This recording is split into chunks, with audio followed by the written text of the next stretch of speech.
y quizás les va a ir bien, ¿verdad? Yo no me lo puedo, pero ojalá que les enseñe bien y que ustedes aprendan, ¿verdad? Hagan todo lo posible. Entonces, oportunamente vamos a hacer examen, ya cuando tengamos la lista y cuando ya tengamos, quiero ver, ya tenemos un mes, vamos a tener, todavía no tenemos un mes, ya casi. ¿Cuándo comenzamos? Comenzamos el 21, ¿ya? Y hoy es 14, así que tenemos 3 semanas, todavía nos falta un poquito, así que probablemente pues ya dentro de poco lo vamos a hacer, ¿verdad? Ya cuando empiecen a exigir ahí de académica, ¿ya? Lo vamos a hacer, pero para mientras ustedes estudien y no se aflijan, esfuércense por aprender y ya estuvo, ¿verdad? Entonces ya hay 72, ¿verdad? 72, así que vamos a comenzar, ¿verdad? Así que buenos días y bienvenidas a todas y bienvenidos a todos, ¿verdad? Yo les agradezco que me comuniquen cuando no pueden venir, ¿verdad? Algunos me comunican que no pueden venir porque están enfermos, otros porque tienen enfermo algún familiar, otros porque van a alguna diligencia especial, y entonces hay que ver la prioridad, ¿verdad? El trabajo también es prioridad, ¿verdad? Pero a veces hay que pedir permiso, ¿verdad? Porque no siempre se puede estar solo en el trabajo, es decir, hacer dos cosas simultáneamente, el trabajo y el estudio a veces cuesta, ¿verdad? Así que hay que saber pedir permiso de vez en cuando, ¿verdad? Pero que todo el tiempo no vengan a clase por andar trabajando, no contiene, ¿verdad? Tiene que haber tiempito, por eso se habla con los jefes, ¿verdad? Que le den permiso, aunque sea, digamos, de vez en cuando, ¿verdad? Para poder ir a tomar los apuntes o lo que sea, ¿verdad? Pero hacer dos cosas sí se puede, ¿verdad? Pero atenderlas es difícil, ¿verdad? Hacerlas sí, ¿verdad? Porque yo puedo estar comiendo y hablando, ¿verdad? Pero prestar atención a dos cosas ya cuesta más, ¿verdad? Así que es cuestión de ir pues buscándole tiempo al tiempo. Bien, vamos a continuar. Como ya les dije, yo mañana no les voy a dar clase porque tengo un control en el seguro, ¿verdad? Y desafortunadamente la cita me la pusieron a las 10:30. Así que no vamos a tener clase mañana, sino hasta el lunes. Y vamos a seguir con la misma táctica. Yo les voy a mandar documentos. Les mandé el documento de lo que era la primera clase. Hoy ya no estamos en la primera, estamos en la segunda o a ver cuál. Pero ya cuando hagamos de esto, les voy a mandar el otro documento de las otras clases.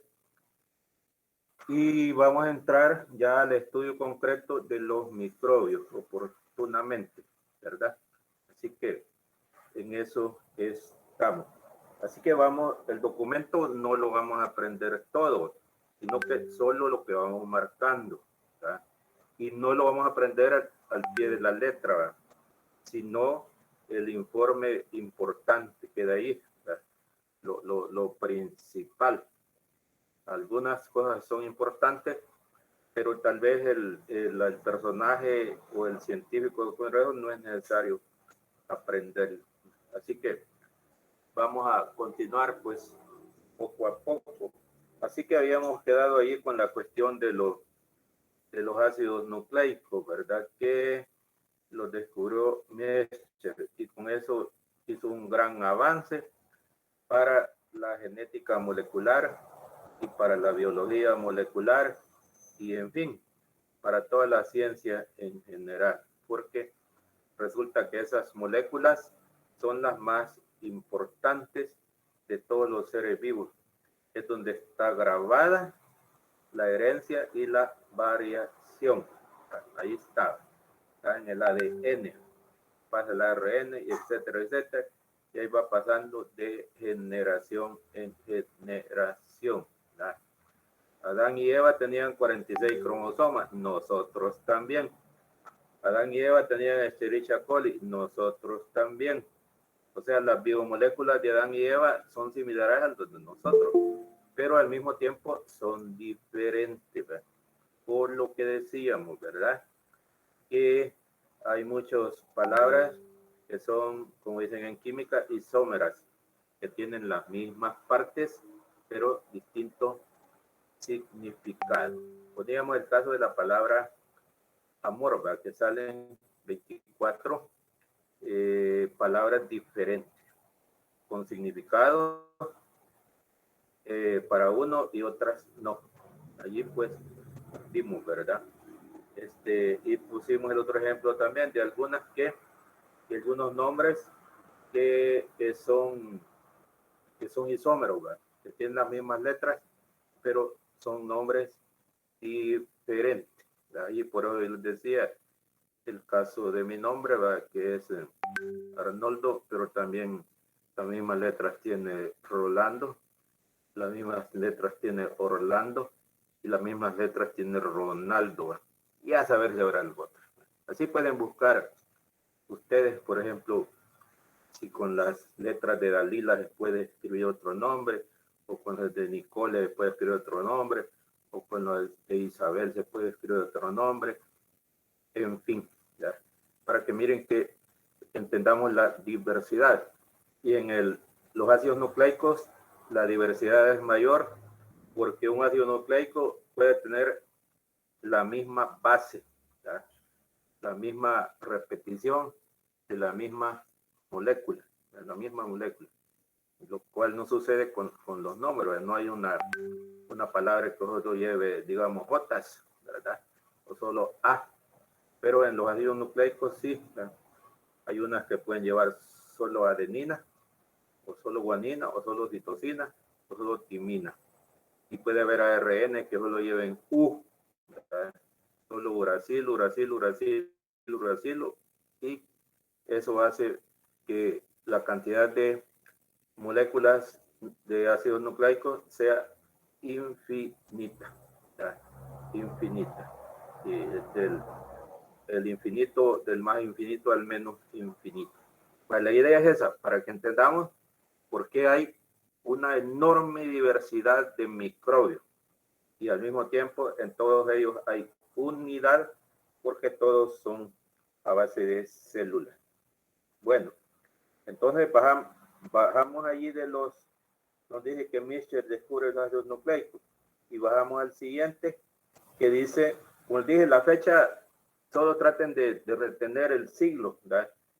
Cuando es necesario y cuando no, pues no va, pero poco a poco la más importante la van a ir deteniendo. Ahora abajo dice Koch demuestra que el carbunco está causado por Bacillus anthracis. Vale, ¿qué es lo que nos vamos a aprender ahí? Que Bacillus anthracis, subrayenlo, causa el carbunco, ¿verdad? Causa el carbunco. El carbunco se llama también anthrax, y es una enfermedad típica del ganado. Koch la estudió en el ganado ovino, o sea, de las ovejas, pero en la actualidad el carbunco se da en el ganado vacuno, es decir, en las vacas, los bueyes, los toros, etcétera. Y una enfermedad que mataba mucho ganado, ¿verdad? Y la industria ganadera pues que quedaban deterioradas, ¿verdad? Hoy pues ya hay control, como es cuestión de que hay vacunas para el carbunco, ¿verdad? Entonces es bastante fácil controlarla, pero antes sí, mucho ganado se moría por el carbunco y la gente no sabía por qué. Y a veces decían que como a veces el ganado muerto quedaba con la lengua de fuera, decían, pasó el sacalenguas, decían, ¿verdad? No sé si ustedes pregúntenle a sus abuelos, ¿verdad? De algunos ganaderos, que si oyeron hablar del sacalenguas, ¿verdad? Se decía que era un animal porque le sacaba la lengua a las vacas, ¿verdad? innova era que tenía alguna enfermedad que muchas veces era carbunco. O otras veces era que era tal vez mordido por una serpiente o algo así. Pero bien, entonces el carbunco es causado por el Bacillus anthracis. Allí fíjense cómo está escrito, Bacillus anthracis o carbunco. ¿Ya? Es una enfermedad mortal si no se trata con vacuna. Y vamos a ver quién descubrió la vacuna más adelante, quién encontró la vacuna. Pero primero yo les voy a mandar un documento donde dice las enfermedades transmisibles, es bien bonito, ¿verdad? Y ahí está esta historia de cómo es que Koch estudió el carbunco. Y lo que más adelante vamos a ver, las reglas que dejó para determinar cuál es el microbio que causa una enfermedad. El carbunco es el Bacillus anthracis es un bacilo, o sea, los bacilos son bacterias alargadas, así como el plumón, ¿verdad? Son bacterias alargadas. Ya lo dijimos cuando dijimos que que Anton van Leeuwenhoek descubrió los microbios que Giovanni Maculo, y lo que vio fueron bacilos, o sea, bacterias alargadas. Entonces el carbunco es una bacteria de forma alargada y genera lo que dijimos ayer, lo que descubrió Tyndall en forma indirecta. Tiene dos fases, una fase vegetativa y una fase de endoscora, o sea, una fase durmiente. Y la fase durmiente puede estar ahí en el suelo, la endoscora, ¿verdad? Y entonces contamina el suelo, contamina a las personas si toca esa tierra, contamina un machete o los instrumentos, ¿verdad? Y si se da una herida, pues entra por la herida y puede ocasionar la enfermedad. ¿Verdad? Una enfermedad, pues, que esta bacteria se aloja en la sangre, ¿verdad? Ya lo vamos a ver más adelante cómo es que lo hizo Koch. Por de pronto, pues, quedémonos que demostró que el carbunco es causado por una bacteria a la que después la bautizaron, por así decirlo. Bautizar es poner el nombre oficialmente, ¿verdad? Y los científicos también ponen nombres oficiales, ¿verdad? En la alcaldía les ponen el nombre oficial a ustedes, ¿verdad? Todos, ¿verdad? Y si no hay alcaldía, aparecen que no tienen nombre, ¿verdad? Pues así como es la canción, ¿verdad? Que no lo asentaron en la alcaldía y no saben ni quién fue el papá, ni quién fue la mamá, ni se encuentra su nombre en la alcaldía, no se encuentra registrado. Así que aunque diga mi mamá que yo me llamo Juan, pero si no va a sentar a la alcaldía, no queda el nombre registrado, ¿verdad? Y hay mucha gente que así está, ¿verdad? Que no está registrado en la alcaldía, ¿verdad? Y mucho menos en la iglesia, ¿verdad? En la iglesia. Entonces, este carbunco, pues, fue descubierto por Koch y es una enfermedad de la sangre de los mamíferos, ¿verdad? Quiere decir que si le da al ganado, también nos puede dar a nosotros, ¿verdad? Para nosotros o a cualquier mamífero. Y la ocuparon en un tiempo para las guerras biológicas. Es decir, si a uno le mandan un sobre con endosporas de carbunco y le llegan a la sangre a uno, le da la enfermedad, ¿verdad? Y se puede morir, ¿verdad? Si no lo descubre a tiempo. Así que hay guerras biológicas, ¿verdad? Cuando las armas no son las balas, ¿verdad? Ni las bombas, sino que es un microbio, ¿verdad? Un microbio o un animal o un veneno que han sacado de un microbio. Más de Vanessa. El carbunco es el anthrax, ¿verdad? Sí, claro, es el anthrax. Por eso se llama Bacillus anthracis, ¿verdad? Es el anthrax, pero se llama Bacillus anthracis, es el nombre de la bacteria. Bueno, la idea es esa, pues. Y a la par decía cosas que son importantes, pero no para microbiología en sí, ¿verdad? Ahí donde dice Abajo de Mendel decía, se hace el tendido inalámbrico del teléfono, del telégrafo, perdón. Ahora ya no, prácticamente no se ocupa. Antes sí estaban los telegrafistas, hay un montón de alambres, una variedad de postes, y por ahí se mandaban los telegramas, ¿verdad?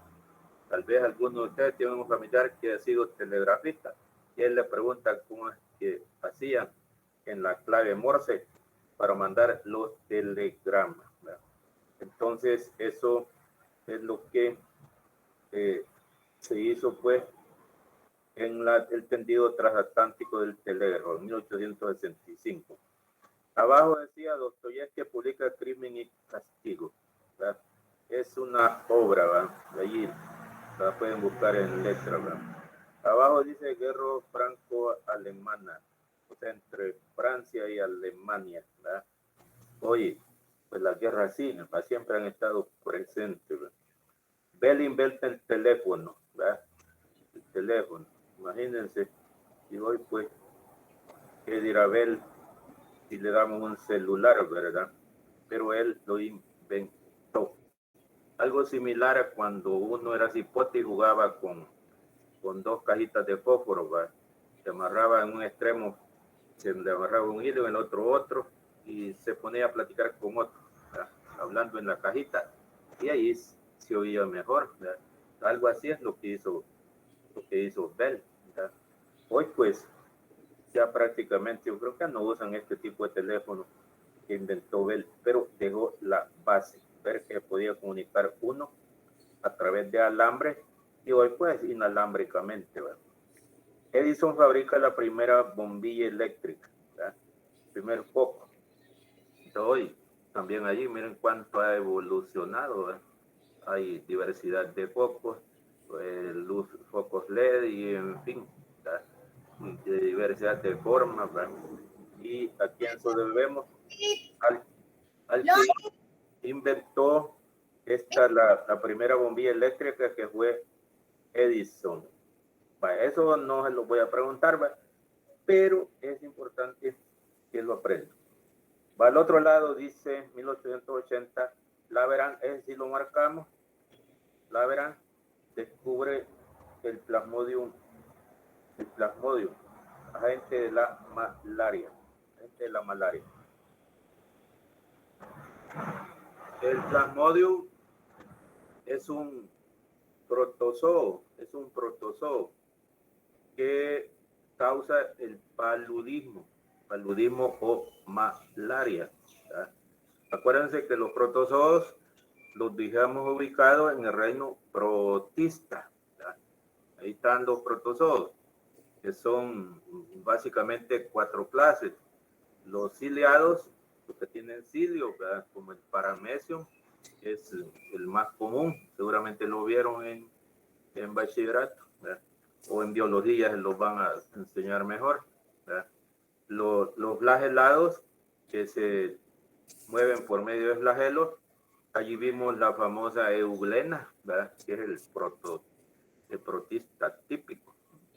Luego las amibas, que son los rizópodos o sarcodarios, que se mueven por falsos pies, o sea, por pseudópodos. Y los esporozoarios, que no tienen estructuras de locomoción. Como no tienen estructuras de locomoción, necesitan un vector, es decir, que alguien los transmita y lo lleve de un individuo a otro. Entonces, el paludismo o malaria, como dice aquí, es una enfermedad que destruye los glóbulos rojos. Allí se mete el plasmodio y los hace explotar. Y entonces este plasmodio es transmitido por un zancudo, ¿verdad? Mosquito, ¿verdad? Pues nosotros comúnmente le llamamos zancudos, ¿verdad? Y le llamamos mosquitos a esos que se acumulan en las frutas, en las rebanadas de piña o en los mangos. Allí hay un montón de mosquitos, ¿verdad? Que son mosquitas, ¿verdad? Pero el mosquito propiamente dicho son los que nosotros llamamos zancudos. Y el anófeles es el que porta al plasmodio, ¿ya? Lo porta en sus glándulas y cuando pica a una persona, ahí se lo inyecta. Si es que lo corta, ¿va? Porque puede ser que lo corte o no lo corte, ¿verdad? O sea, no todos los mosquitos van a tener el plasmodium, pero hay unos que sí. ¿Verdad? Imagínense cuántos zancudos nos pican en la noche, ¿verdad? Y generalmente no nos ocurre nada. ¿Por qué? Porque no nos inyectan nada, solo nos roban la sangre, la, el zancudo hembra, ¿va? Porque es el que pica, porque ocupa la proteína de la sangre, ¿va? Para sus huevos. ¿Va? El zancudo macho no pica, sino que se come allí néctar ahí anda por las plantas, ¿va? Buscando néctar. Y la zancuda sí ocupa la sangre para sus huevos y por eso es que pica, ¿verdad? Y si alguien tiene al plasmodium, lo inyecta.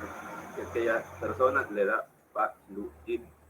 Entonces, que descubrió esto fue este señor Laveran. ¿Sabes?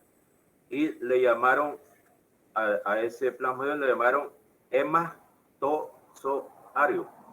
Hema de sangre, ¿va? Hematozoario por ser un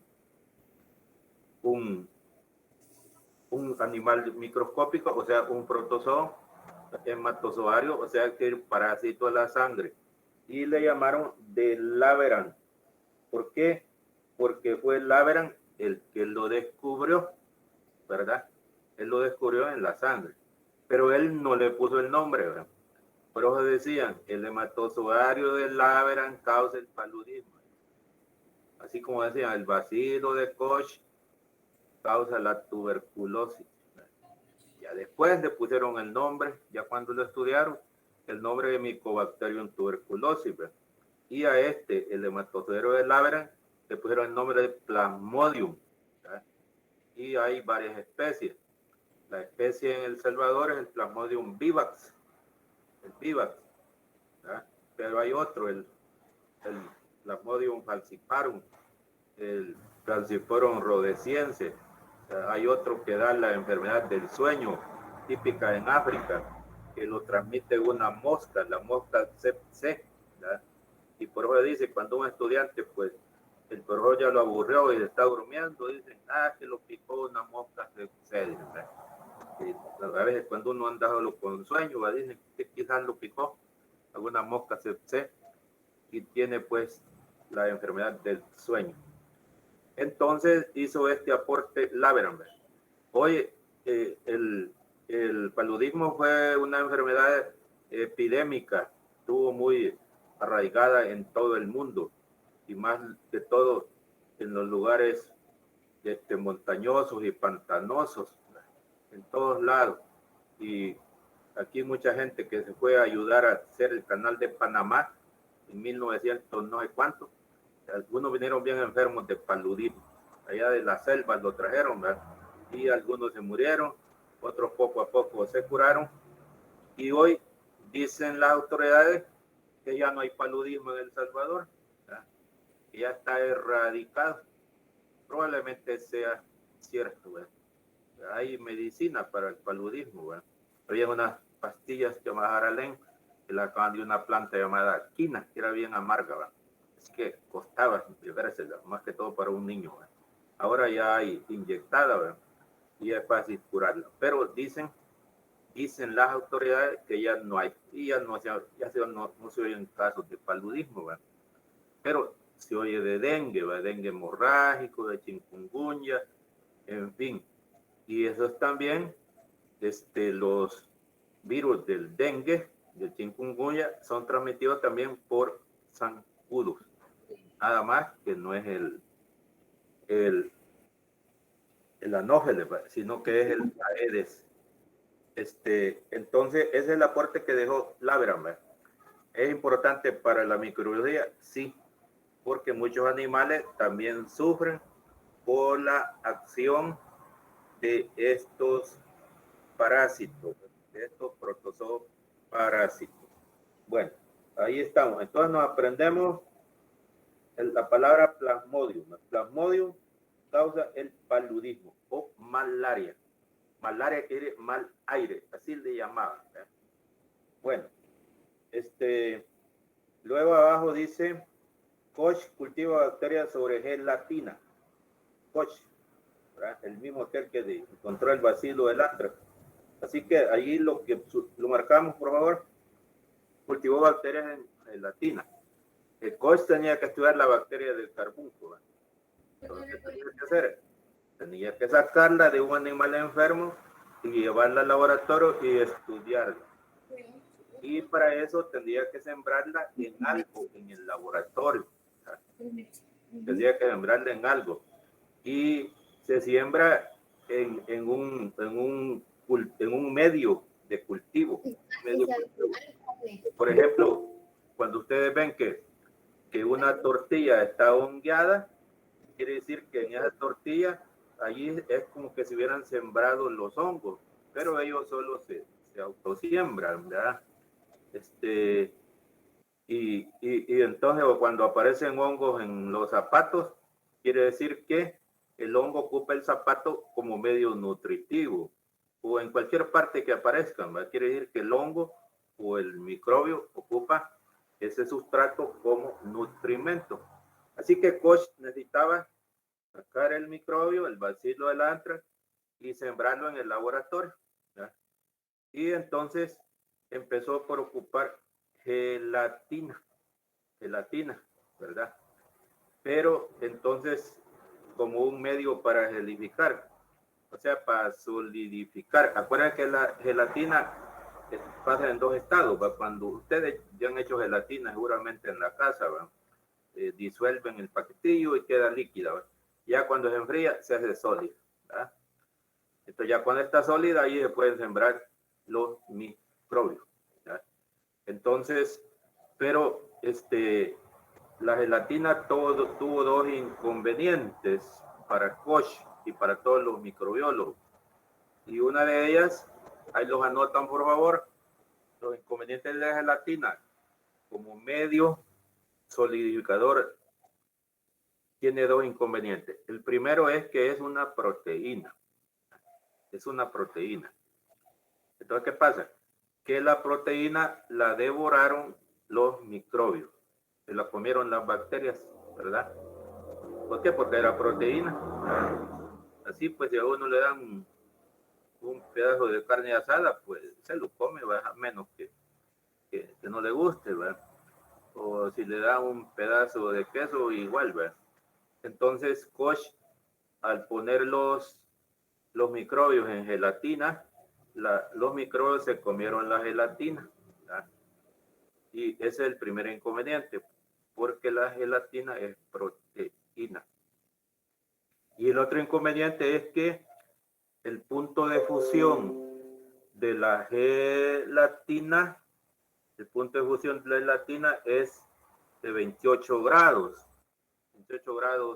centígrados o Celsius, ahí vean cómo quieren decirme. El Celsius dicen que es la manera correcta, ¿verdad? Pero se va a decir también centígrados, ¿verdad? Así que la gelatina funde a 28 grados, es decir, que a 28 grados es líquida, ¿verdad? Y ahorita, por ejemplo, ya la temperatura, ahorita dice aquí que la temperatura es 29 grados. Quiere decir que a esta temperatura la gelatina se licúa al medio ambiente. Claro, en el refrigerador no, ¿verdad? Pues la saco y la pongo sobre la mesa y empieza a licuarse, ¿verdad? Y los microbios generalmente crecen a la temperatura de nuestro cuerpo, ¿verdad? O la del cuerpo del animal. Y la temperatura de nuestro cuerpo, ¿cuánto es? 37 grados, ¿verdad? 37.5, ¿verdad? Entonces, los microbios que nosotros tenemos en nuestro cuerpo están adaptados a esa temperatura. 37, 37.5 o ahí pues 35 también. ¿Verdad? Pero a temperatura de 28 grados no crecen. ¿Por qué? Porque es muy baja para ellos, ¿verdad? Así que por eso no le pegó el uso de la gelatina, porque los microbios la ocuparon como nutrimento y se fundía el medio, o sea, se licuaba. Y él necesitaba que el medio estuviera sólido, para poder ver las colonias y aislarlas y estudiarlas y ver. Pero empezó pues por usar la G latina. Y más adelante, pues, creo que aquí no lo dice, se ocupa como gelificador una sustancia que se llama agar. Se llama agar. El agar, hay muchas sustancias compuestos que lo tienen. Por ejemplo, los que dan como fibra, que lo dan en los hospitales, en el seguro. ¿Verdad? Hay uno que se llama agarosa. Entonces mucha gente lo toma para problemas de digestión, ¿verdad? Y también el agar se ocupa para hacer los pasteles, el turrón que quede sólido, ¿verdad? Hacer los budines, se ocupan para lápiz de labio y para un montón de cosméticos ocupan el agar, porque el agar se solidifica y es un polisacárido. Entonces sucede que los polisacáridos generalmente nadie se los come, ¿verdad? Nadie se los come. O, por ejemplo, la harina es un polisacárido, ¿eh? Es almidón, pero nadie anda comiendo tortilla con harina, ¿verdad? Si la transforman la harina en un alimento, entonces sí, ¿verdad? Pero que agarren un pucho de harina y que empiecen a comerla, nadie lo hace, ¿verdad? O un poco de almidón, ¿verdad? Nadie lo hace. Pero si es una proteína, esa sí, ¿verdad? Si es gelatina, sí, ¿verdad? Pero siendo un polisacárido como la harina, el almidón, aunque sea harina de trigo, nadie se la come cruda. Hacerla así, pues un pedazo de pan con tortilla, que diga alguien voy a rellenar este pan con harina. No, ¿verdad? Es que ser ya cuando transformada, ¿verdad? Que ya no es polisacárido. Y entonces los microbios no se comen el agar, porque es un polisacárido, ¿verdad? Y cuando se lo ponen las muchachas en cosméticos, aunque ellos no lo sepan, en el lápiz de labio o en otro, pues no hay problema, ¿verdad? O cuando compran el pastel para el cumpleaños y el turrón allí lleva agar y uno ni sabe, ¿verdad? Pero ¿para qué lo ocupan? Para darle cuerpo, ¿verdad? Entonces, no tuvo ese inconveniente, pues por eso es polisacárido. Y el otro es que, pregunta de examen, como dijo aquel, ¿verdad? El agar es polisacárido y por eso no es digerido o comido por los microbios. Y el otro es que el punto de fusión del agar es 43 grados. 43 grados. 42.5 en algunos libros, ¿verdad? 42.5, 43, pues ahí se vale. 43 grados, digamos, para que nos salga más fácil. Entonces, ¿qué quiere decir? Que el agar se licúa a partir de 43 grados. Fundir es licuar, ¿verdad? Si fundimos algo, es que de sólido lo pasamos a líquido, ¿verdad? Así que a 43 grados se hace líquido. Y entonces los microbios a qué temperatura se siembran? A 35 a 37 grados. Así que no se licúa. Así que por eso se ocupa el agar como medio de solidificar, medio de cultivo y preparación de alimentos y productos industriales como cosméticos, lápiz de labio y ustedes saben otro montón.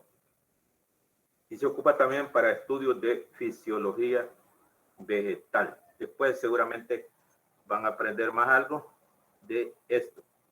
Así que en lugar de gelatina, lo que se usa hoy se llama agar. ¿De dónde lo sacaron? De un alga marina. Un alga marina que se llama gelidio. Al principio, bueno. Y allí en los libros salen las historias. La historia de quién lo hizo, una señora de apellido Gese, y que quería solidificar, arreglar el budín para el esposo, y así fue como lo descubrió.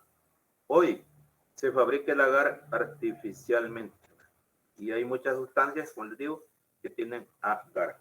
Bueno, la idea es esa, pues. Entonces vamos a ver qué sigue.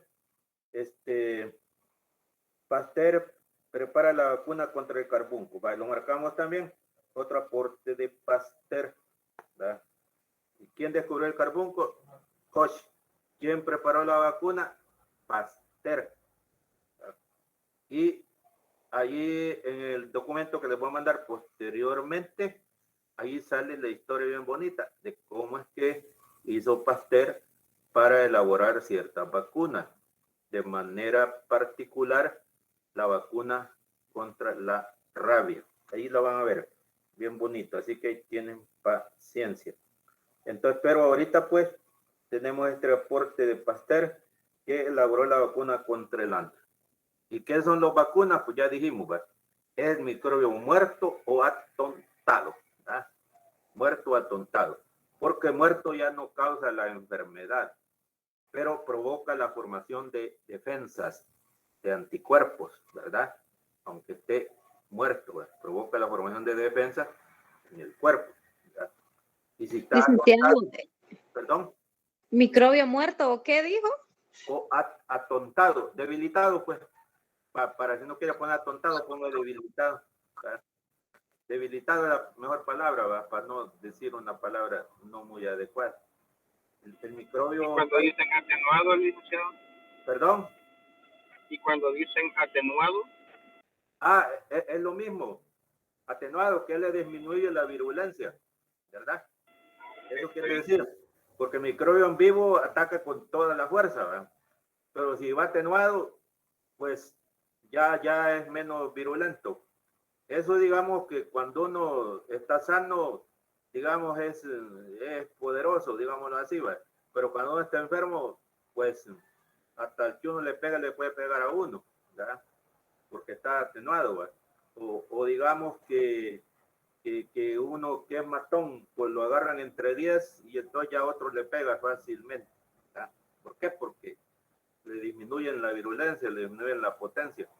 Entonces lo que hacen con el microbio, ¿verdad? Lo atenúan, que es lo mismo que debilitar, o que yo digo en buen salvadoreño, que le andamos a tontar, ¿verdad? Porque cuando uno anda atontado, pues ustedes saben lo que le pasa, hasta lo puede atropellar un bus, lo puede esto, en fin. Entonces, esa es la vacuna. Ahí en la historia de la rabia lo van a ver cómo lo hizo Pasteur, ¿verdad? Cómo lo hizo Pasteur, asoleando el cerebro de un perro con rabia. Así fue atenuando al microbio, atenuándolo, hasta que ya cuando lo metió vivo, ya no causó la enfermedad. Bueno, la idea es esa, pues, y eso es lo que están haciendo con el COVID, ¿verdad? Por eso ponen una dosis, ¿verdad? Y luego otra, y dicen que van a poner otra, ¿verdad? ¿Por qué? Para que el microbio induzca la formación de más defensa.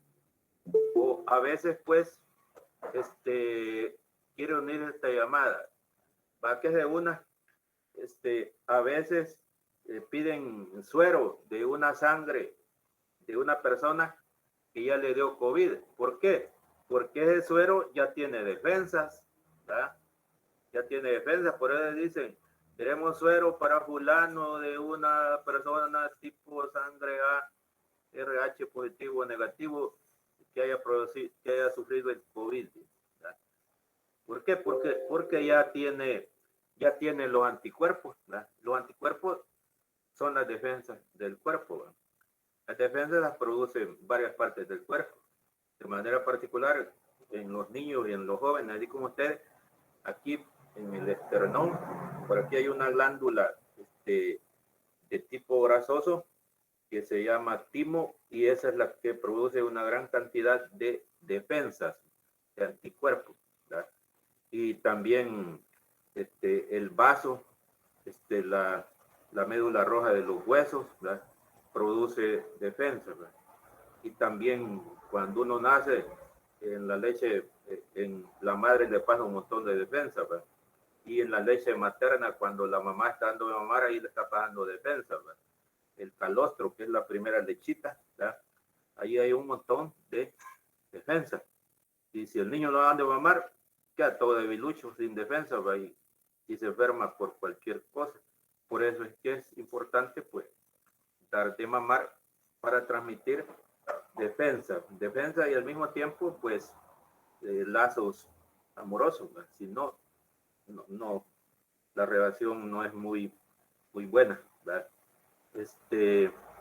Así que eso es lo que hacen las vacunas, y este señor Pasteur pues elaboró la del carbón. Bueno, ahora viene abajo. Bueno, ahí la par dice, Ivet produjo la primera fotografía en color, en 1881. Quiere decir que antes de eso no había un foto, ¿verdad? Tal vez en blanco y negro, ¿verdad? Por eso es que la mayoría de los santos antes de esta fecha no son fotos, ¿verdad?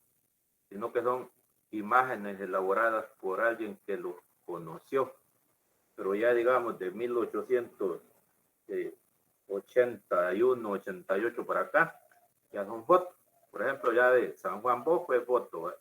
Juan Pablo de foto, el Monseñor Romero de foto, Rutilio de foto, ¿verdad? Y todo, ¿verdad? Pero antes de eso, digamos una foto de San Pedro, no hay, ¿verdad? Una foto de Pasteur o de Platón, no hay, ¿verdad? Pero sí hay lo que se llama fotos hechas así, hablado, ¿verdad? O quizás imaginadas. Es lo importante de esto, ¿verdad? Pero no lo vamos a marcar, ¿verdad? Bueno, al otro lado dice, ese sí lo marcamos, ¿verdad? Koch descubre el bacilo de la tuberculosis, Mycobacterium tuberculosis. Entonces se aprenden ese nombre, Mycobacterium tuberculosis, porque los voy a preguntar, ¿verdad? Porque ustedes tienen que aprender los nombres de los microbios. Cuando vayan a estudiar la enfermedad de un animal o lo que sea, tienen que saber cuál es el microbio, cómo se llama el microbio, cómo es que hace daño, ¿verdad? Porque el daño se puede hacer de diversas maneras. Uno puede hacer daño con la lengua, a patadas, a mordidas, ¿verdad?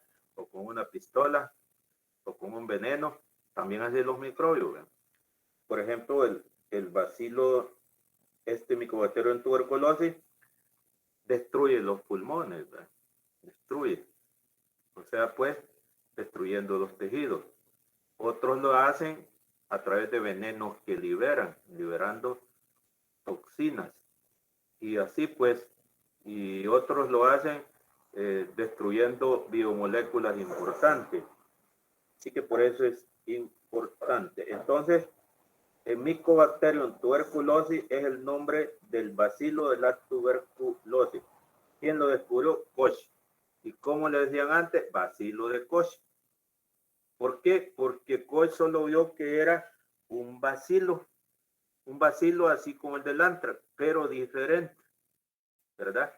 Digamos, yo le digo que es como un plumón, pero no todos los plumones son iguales, ¿verdad? Hay unos más grandes que otros, otros más gruesos que otros, hay unos de un color, otros de otro color, y así, ¿verdad? O digamos, hay embutidos largos, ¿verdad? Chorizos, ¿verdad? Chorizos argentinos, hay salchichas que son más delgadas, hay, en fin, ¿qué tienen en común? Que son largos, ¿verdad? Pero ¿en qué diferencia? En la longitud, en grosor, en el color. Entonces así también los bacilos, ¿verdad? Ya lo vamos a ver cuando lleguemos a la bacteria, ya vamos a llegar, ¿verdad? Ahí se ve que hay diversidad. Así que el bacilo del antrax, igual que el de Koch, son bacterias de forma alargada, pero diferentes, ¿verdad? Diferentes. Entonces, como no tenían nombre, le llamaban bacilo de Koch. El bacilo de la tuberculosis, ¿cuál es? El bacilo de Koch. Ya después, cuando lo clasificaron, le pusieron el nombre de Mycobacterium tuberculosis. Bueno, ahí estamos. Bueno, luego dice, Edison descubre la primera estación eléctrica, construye la primera estación eléctrica, la primera estación central de generación eléctrica. Eso es importante también, ¿verdad? Abajo dice, Mark Twain publica las aventuras de Huckleberry Finn. Mark Twain es un escritor que escribió estas escrituras, ¿verdad?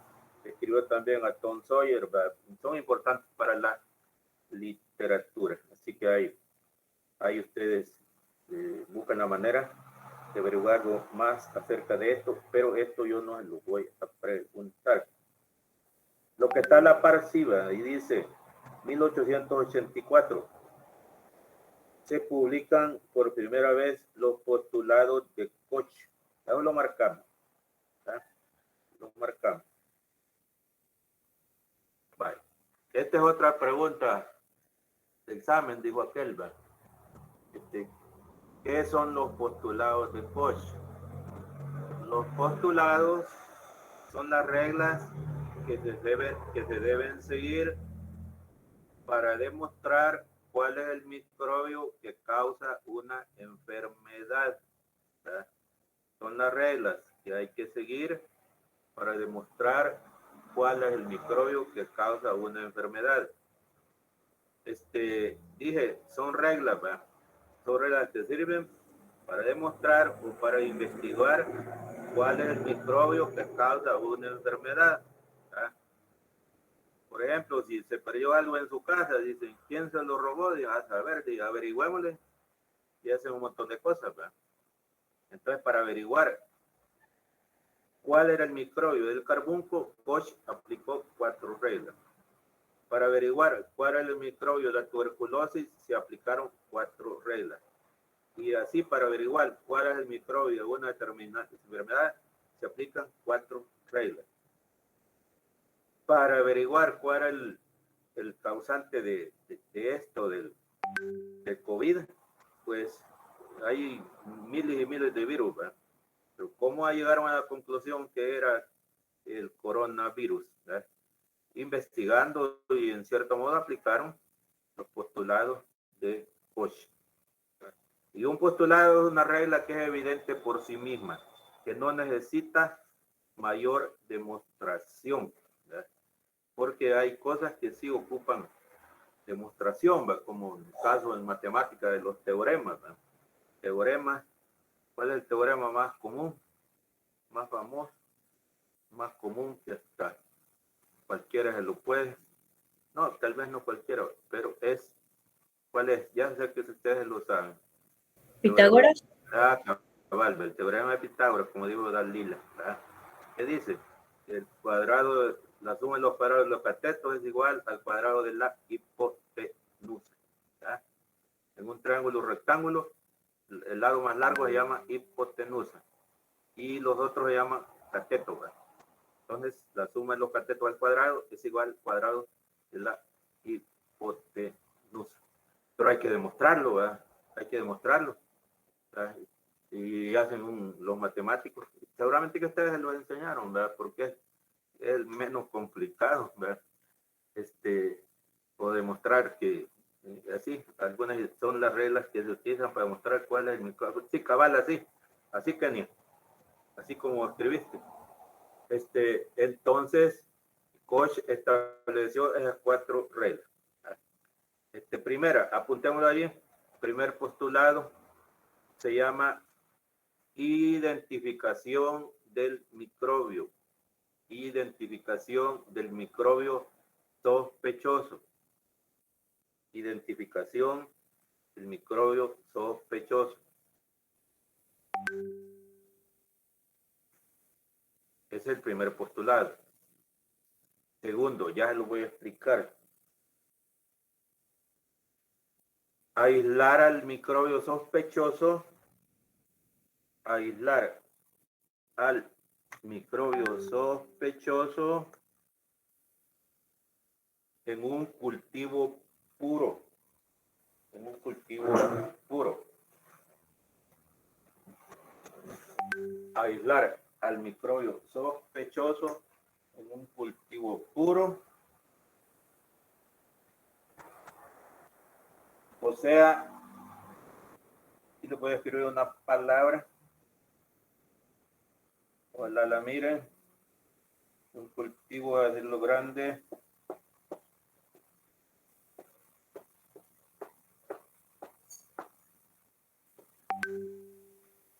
Un cultivo puro es un cultivo abscénico. ¿Lo miran? ¿Lo mira, Dalila, o quien sea? Súbalo un poquito, Lick, que no se ve. ¿Ya lo dieron? Aléjelo un poquito. ¿Cómo dice? Muévalo un poquito a su derecha, Lick, por favor. Abscénico. ¿O sí va? Sí. Vale, Sí. arsénico. Arsénico. Las palabras metas a la cabeza también. Ya se van metiendo como 1000, ¿verdad? Ya se metieron los prefijos, ¿verdad? ¿Quién no se los ha aprendido? Examínense para ver si van progresando, ¿verdad? Y no digan aleluya, ¿verdad? Aleluya hasta que se los puedan, hasta entonces digan, ¿verdad? Aleluya y sin hacer bulla, ¿verdad? Sí, es que es bueno, ¿verdad? Para que vayan viendo si van progresando, si no vienen de choto a las clases, ¿verdad? Entonces, un cultivo absénico es un cultivo puro. Por ejemplo, si en un campo solo siembran maíz, es un cultivo puro, solo es maíz. Si solo siembran frijoles, es cultivo puro. Si solo siembran arroz, es cultivo puro. O sea, cultivo absénico. Nada más que en agronomía, pues así macro no usan la palabra arsénico, se usa para los microbios. Pero cuando un cultivo lleva un montón de especies, es un cultivo que no es absénico, ¿verdad? Sino que es un cultivo múltiple, ¿verdad? Un cultivo mixto. Por ejemplo, yo creo que la pasada ustedes me dijeron, ¿verdad?, que sembraban maíz y frijoles, ¿verdad? Maíz y frijoles, es un cultivo mixto, porque se aprovecha el maíz y los frijoles. Y si le metían ahí también ayotes, ¿verdad?, ya tenían 3 clases de vegetales, ¿verdad? Maíz, ayotes y cuál otro, frijoles, ¿verdad? Y le pueden meter otro, ¿verdad? A veces en los cafetales, ¿verdad?, hay cafetales puros, puro café, ¿verdad? Pero en otros hay otras plantas. Identificación del microbio, aislar el microbio en cultivo puro, ¿verdad? O absénico, ¿verdad? O absénico. Absénico es lo mismo que puro, ahí lo pones bien, ¿verdad? Absénico o puro. La palabra técnica es absénico, ¿verdad? Pero si quiere uno hablarlo en caló, en español, pues cultivo puro, eso se llama cultivo absénico, ¿verdad? Entonces, los cafetales generalmente son absénicos, ¿verdad? Aunque con el tiempo, pues, los que van a cortar, pues, y dejan semillas diversas de tomate, de chile, y entonces ya se convierte en cultivo mixto. A veces hasta árbol de naranja. Bueno, la idea es esa. Entonces ese es el segundo. Ya se lo voy a explicar. El tercero es reproducción de la enfermedad. Reproducción de la enfermedad. Ese es el tercero, reproducción de la enfermedad. Y el cuarto es reaislamiento. Reaislamiento. En el 2 era aislar. Aislamiento. Ahora en el cuarto, reaislamiento en cultivo absénico. Bueno, son los 4 postulados, o son los nombres. En todas los cursos de microbiología los estudian los médicos, microbiología médica. ¿Qué pasó, Patricia? Reaislamiento dije en el último, sí. Gracias. Lo estudian en todas las microbiologías, los médicos, la microbiología agrícola, la microbiología marina, el 3 dijiste, reproducción de la enfermedad, reproducción de la enfermedad. Vale. Reproducción de la enfermedad. No crea, es verdad. La reproducción de la enfermedad. Sí, ya la entendí. Entonces, el primero es identificación del microbio, pero la identificación dijo que el microbio sospechoso debe estar en los animales enfermos, pero no en los sanos. O, si no, en los individuos enfermos, pero no en los sanos. Eso postuló Koch. El microbio sospechoso debe estar solo en los enfermos, pero no en los sanos. Entonces, ¿qué es lo que hizo él? Él vio que ese bacilo del anthrax o carbunco solo estaba en las ovejas enfermas, porque él trabajó con ovejas. Solo en ellos lo encontró. Y cuando examinaba la sangre de un animal sano, allí no estaba ese bacilo. Así que eso se llama identificarlo. Encontrarlo solo en el enfermo, pero no en el sano. ¿A quién? Al microbio sospechoso. Así como se busca algún sospechoso de algo, ¿verdad? Que robó algo, que mató a alguien, ¿verdad? Que falsificó algo, en fin. ¿Verdad? No se puede decir de un solo este fue, ¿verdad? A menos que lo hayan hallado infragante. Bueno, ese es el número uno, ¿verdad? La explicación. Que el microbio debe estar en el individuo enfermo, pero no en el sano. Segundo, aislarlo en cultivo abscénico. Quiere extraerlo del individuo y cultivarlo en el laboratorio. Cultivarlo en el laboratorio, ¿verdad? Cuando algo se hace en el laboratorio se dice que es artificial. Artificial. Hay cosas que son naturales. Digamos, una planta aparece solita ahí en su casa que nadie la sembró. Es natural, ¿verdad? Pero si yo la siembro, eso ya es un artificio. Es algo artificial. Y así hay un montón de cosas, ¿verdad? Que son artificiales, otras son naturales. Aparecen en todas partes, aparecen plantas. ¿Y quién las sembró? Nadie, ¿verdad? Ellas, por naturaleza, por los mecanismos de dispersión de las semillas, llegaron ahí, ¿verdad? Entonces, cuando se siembra un microbio en el laboratorio, se dice que es un cultivo artificial. Y ahí se siembra, pues, ya vamos a ver más adelante en qué lo sembró. Y bueno, ese es el segundo. Y luego el tercero es reproducción de la enfermedad. ¿Qué quiere decir eso? El microbio del cultivo abscénico se le inyecta a un animal sano o a un individuo sano y debe causarle la enfermedad. Así cuando ustedes estén trabajando ya con la veterinaria, van a sacar el microbio del chucho sospechoso y lo van a ir a inyectar a uno sano para ver si le causa la enfermedad. Pero como el chucho se puede morir, entonces ¿qué lo van a hacer? En un ratoncito, ¿verdad? ¿Y qué para el ratoncito a un chucho? Que los dos son mamíferos, ¿verdad? Y por eso Koch así lo hizo, ¿verdad?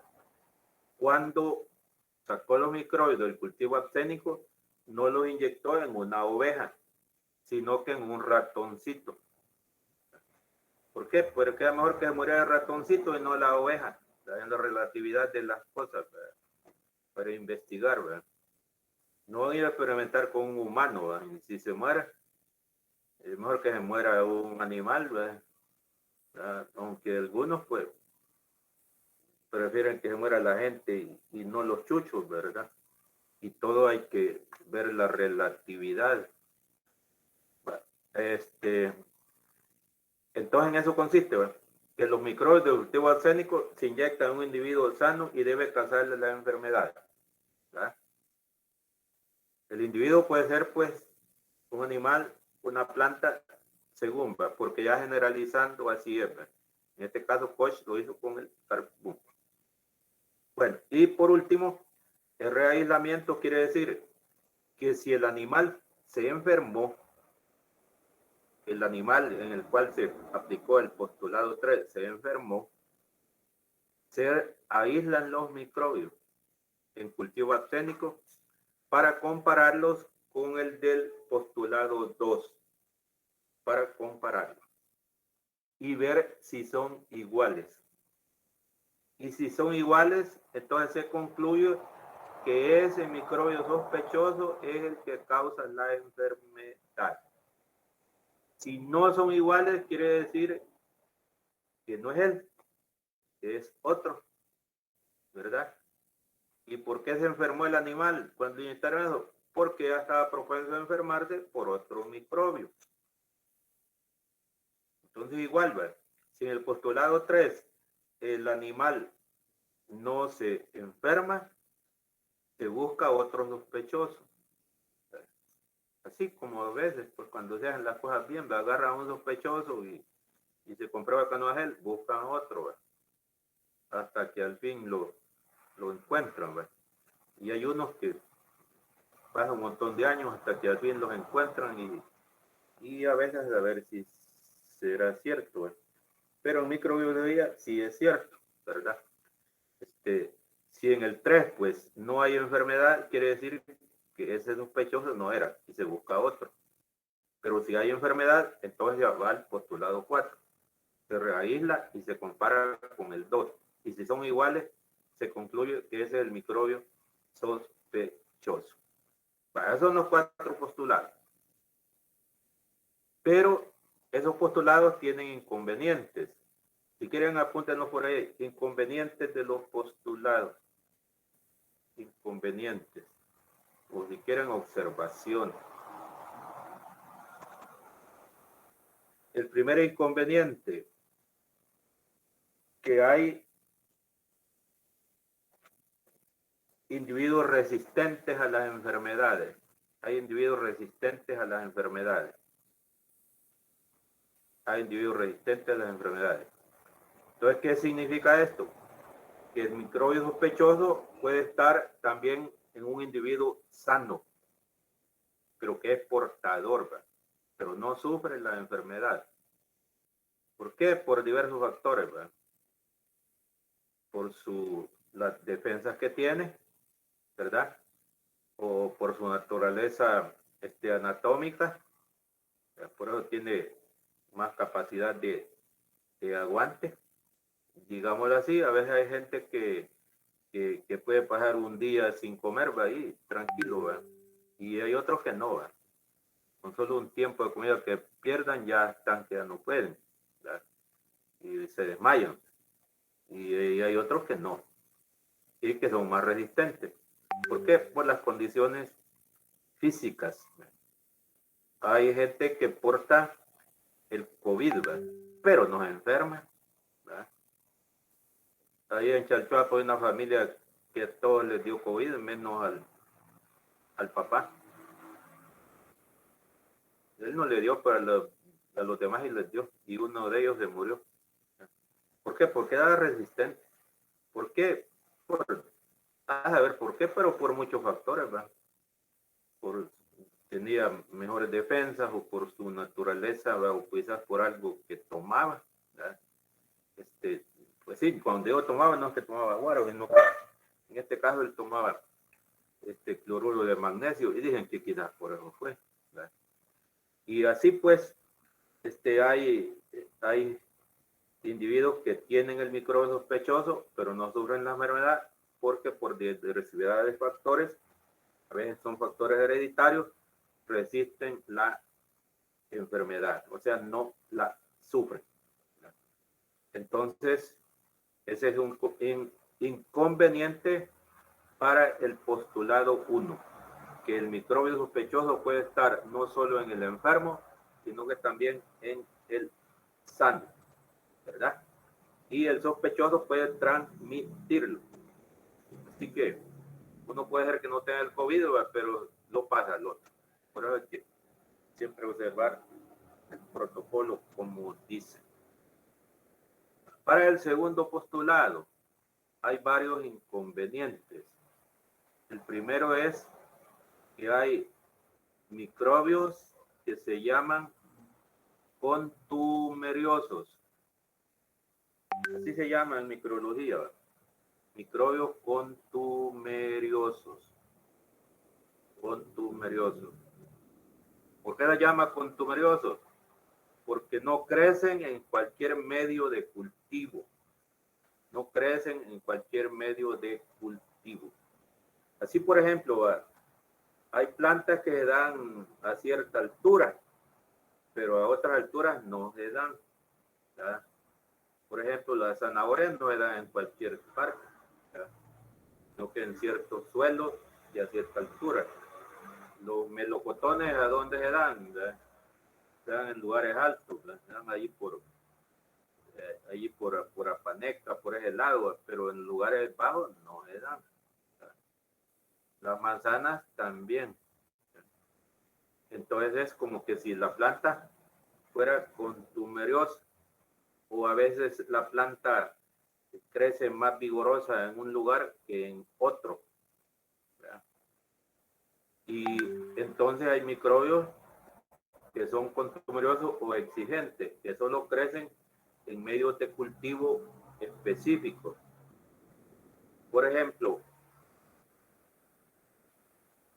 este microbio que ocupó Koch necesitaba que hubiera proteínas de la sangre, ¿verdad?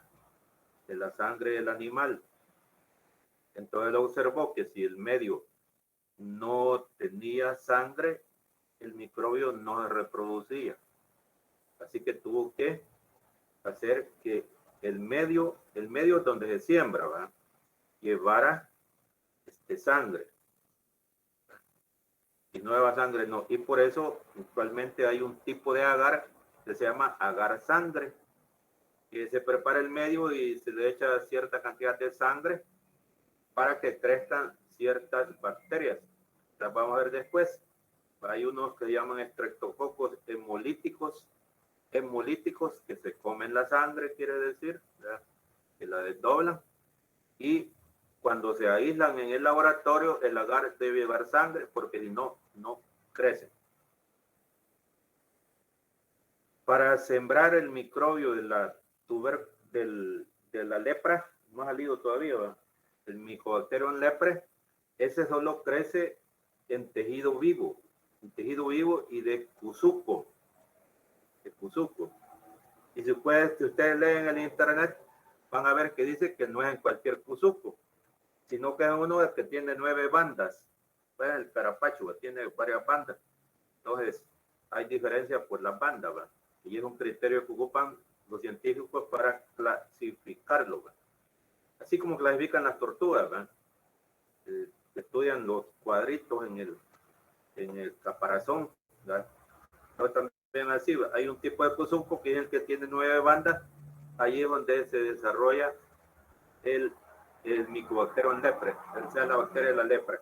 Entonces, para aislarlo en el laboratorio, tienen que hacerlo en la cebolleta de un cuzuco, o sea, en la mano, cuzuco, o sea, en carne de cuzuco, ¿verdad? Solo allí crece, en un tejido vivo, ¿verdad? Los virus solo crecen en tejidos vivos y comúnmente lo hacen en embriones de pollo.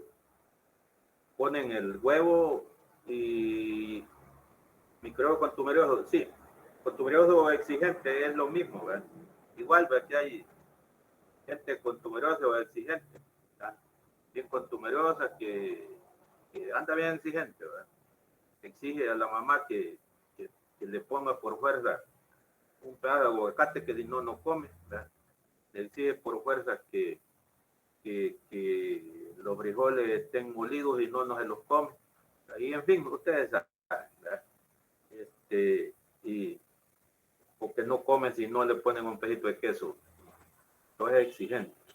Entonces hay microbios también, ¿verdad?, que no crecen si no llevan algo determinado. Entonces el Mycobacterium leprae ocupa el tejido vivo de la mano del cuzuco, de la cebolleta. Y así es como lo aíslan. Y cuando uno come cuzuco tiene que tener cuidado porque allí son portadores de la lepra, ¿verdad? Ellos no la sufren, pero son portadores. Por eso, no sé si ya les conté que una enfermera ahí del IEPRO, no sé cómo se llama, me contó que ahí en Mazaguat hay gente leprosa, porque comen mucho cuzuco, ¿verdad? Y como la gente lo come crudona, la carne, a los 3/4 dicen, ¿verdad? Así como cuando van a un restaurante, ¿cómo quiere la carne? A los 3/4, dicen, ¿verdad? Y a veces es peligroso que los microbios vayan vivos.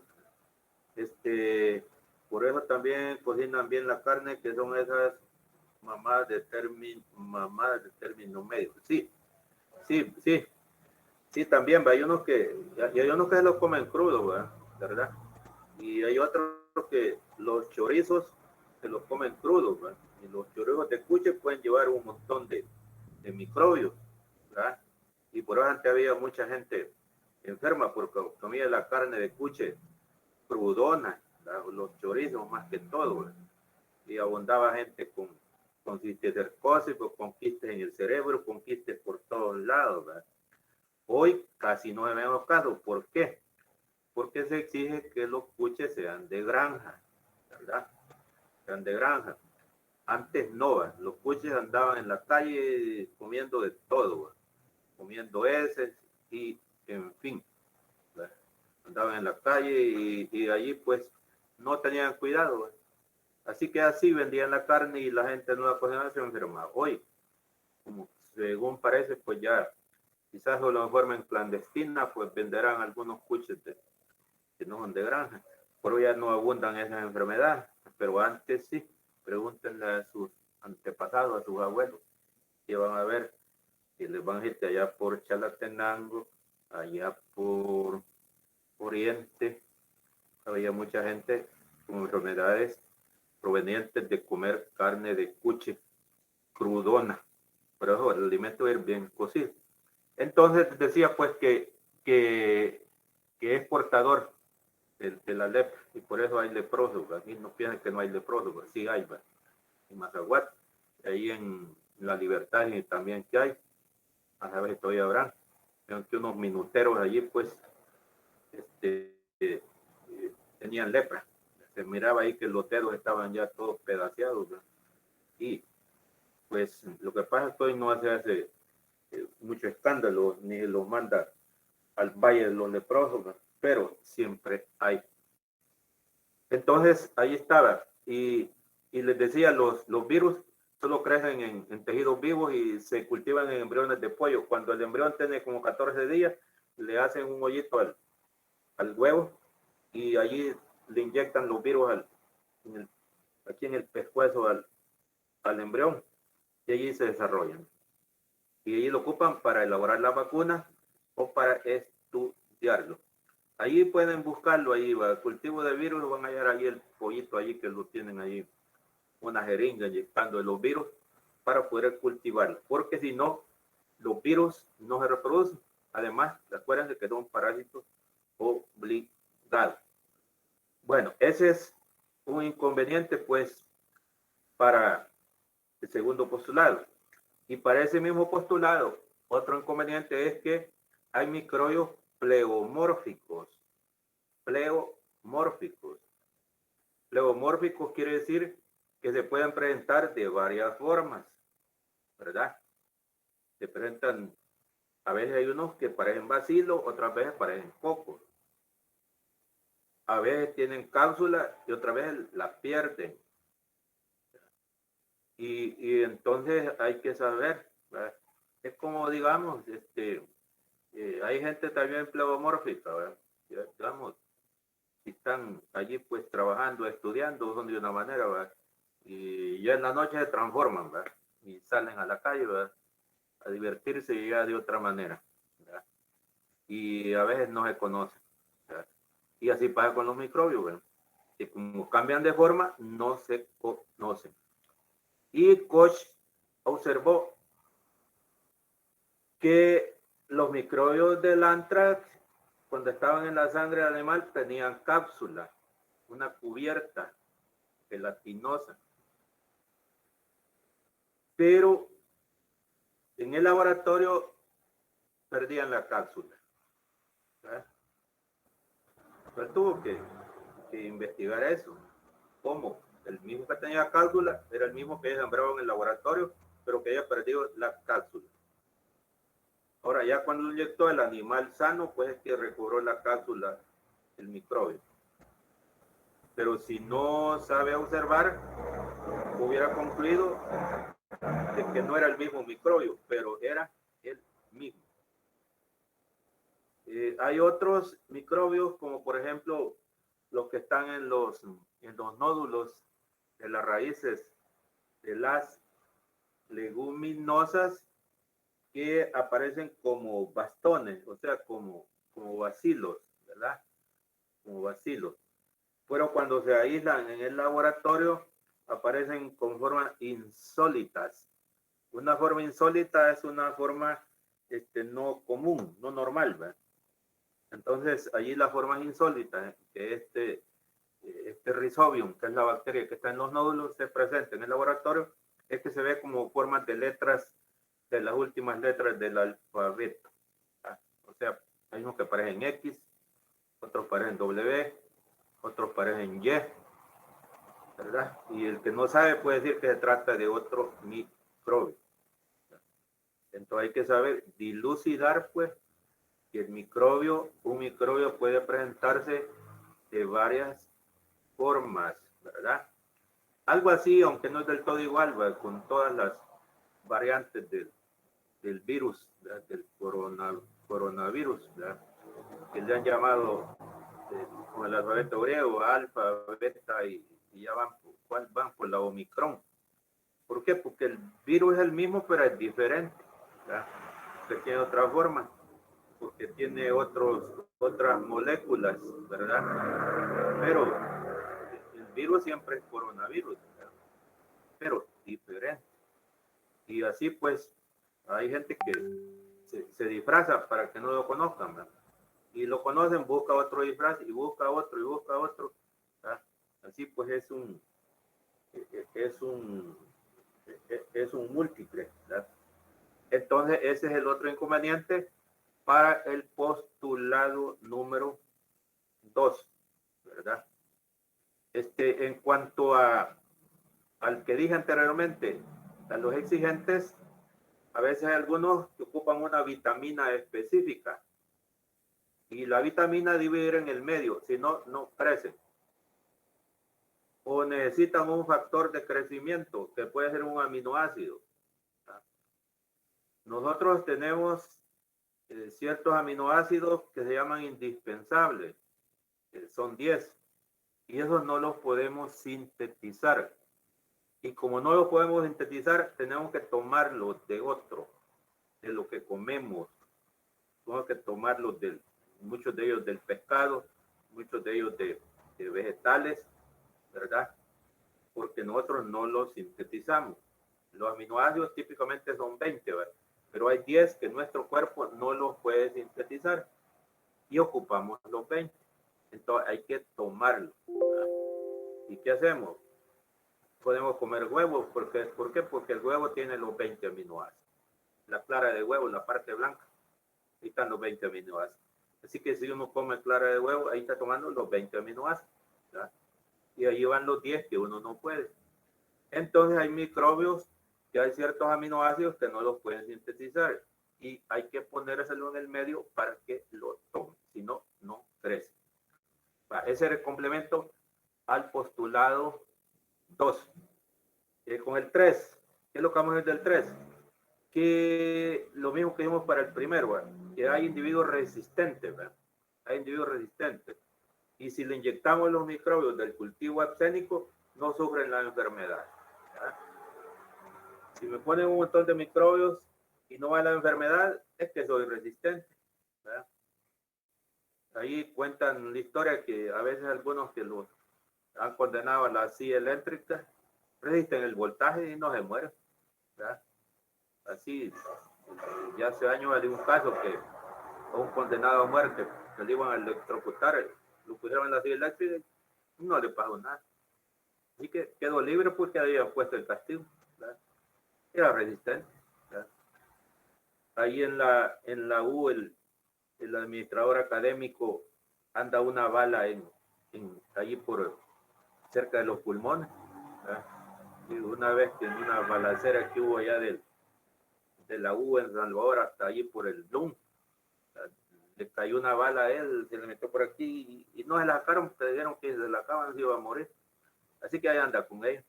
Y ahí anda Felipe, tranquilo, mejor dicho, ¿verdad? O sea, anda ahí Hay otros que los han balaseado los glúteos y ahí andan, ¿verdad? Hay otros que les meten el balazo en la frente y resisten, ¿verdad? Y hay otros que con una heredita se mueren, ¿verdad? Entonces así pasa con los microbios, ¿verdad? Hay individuos que son resistentes a la virulencia microbiana y entonces por eso no les da la enfermedad, ¿verdad? Así pues, para eso pues hay en todos hay, ¿verdad? A veces, por ejemplo, en las variedades de cafeto, el café común, el café arábiga, ¿verdad? Que dicen que trajo, ¿quién lo trajo? Era de barrio, ¿verdad? De Arabia, ¿verdad? Pero ese pues se llena de muchas plagas, se llena de la roya, ¿verdad? Pero hay variedades, ¿verdad? El Borbón y otros no hay que son resistentes, ¿verdad? A esos es más difícil que les den las plagas, ¿verdad? Y además son más pequeñas, ¿verdad? Más fácil o quizás más difícil para cortar, ¿verdad? Porque a cortar en una planta chiquita que agachar, se ve una alta, pues sí.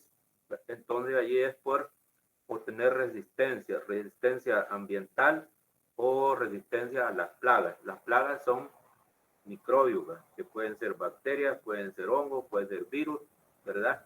Que atacan a las plantas y también a los animales. Así que estos son los inconvenientes, pues, a los postulados de Koch. Algunos, ¿verdad? Ustedes pueden encontrar más por ahí, ¿verdad? Pero a pesar de todo, se siguen aplicando para averiguar cuál es el microbio sospechoso de una causante de una enfermedad. Y logrando superar los inconvenientes, se llega a determinar cuál es y cuáles no son. Así pues, hay muchas investigaciones que ya son de hecho que ocurrieron hace muchos años y hoy las están haciendo, ¿verdad? Ojalá que sea con buenas intenciones, ¿verdad? Y eso es para ver quién es el responsable de tal crimen o tal cosa. Entonces así también, pues, quién es el responsable de que se haya muerto fulano, que fue por una mala praxis, o por esto, por lo otro, o fue por un microbio. Así que eso, más o menos la idea acerca de los postulados de Koch. Bueno, ahí nos vamos a quedar, porque el otro, la parte dice Mark Twain, ya dijimos, ¿va? Mesnico describe la fagocitosis, ese quiere un poquito de explicación y ya no nos queda chance, así que ahí nos vamos a quedar, ahí donde dice Mesnikov describe la fagocitosis, ¿verdad? Fago es comer, ¿verdad? Comer. Fagocitosis, la célula come. Pinocitosis, beber, ¿verdad? Nosotros comemos de dos maneras, ¿verdad? O nos alimentamos de dos maneras, ¿verdad? Comiendo cosas sólidas, tortilla con frijoles, ¿verdad? O bebiendo algo, bebiendo leche, ¿verdad? O bebiendo un fresco, o tomando una sopa, tomando un caldo, ¿verdad? ¿Cómo nos alimentamos? O bebiendo, se llama pinar, no es empinar el codo, sino que pinar es la palabra griega, ¿verdad? Entonces, cuando la célula bebe algo líquido, es pinocitosis, ¿verdad? Y cuando come algo sólido, se llama fagocitosis, ¿verdad? Así que cuando ustedes están almorzando, están pagando, ¿verdad? Pagando, y si están al mismo tiempo tomando algo allí, un fresco, están pagando y pinando, ¿verdad? Y entonces, pues, eso es lo que descubrió este señor Mesnikov, y es la forma en que los glóbulos blancos protegen de las enfermedades, ¿verdad? Se comen a los microbios, ¿verdad? Los engloban, los incorporan y los digieren. Y al comerlos, pues, ejercen la acción defensiva. Ahí en el documento que les voy a mandar posteriormente, ahí va a estar eso bien bonito. Ahí nos vamos a quedar. Si tienen alguna pregunta, si no, pues, ya faltan 20 para las 12. ¿Alguna pregunta? Y no, ahí nos quedamos y mañana no hay clase. Sino que hasta el lunes. ¿Una pregunta? Ok, licenciado, gracias. No, Vaya, Lick, ahora. gracias. Va, pues. Muchas gracias, Lick. Feliz día.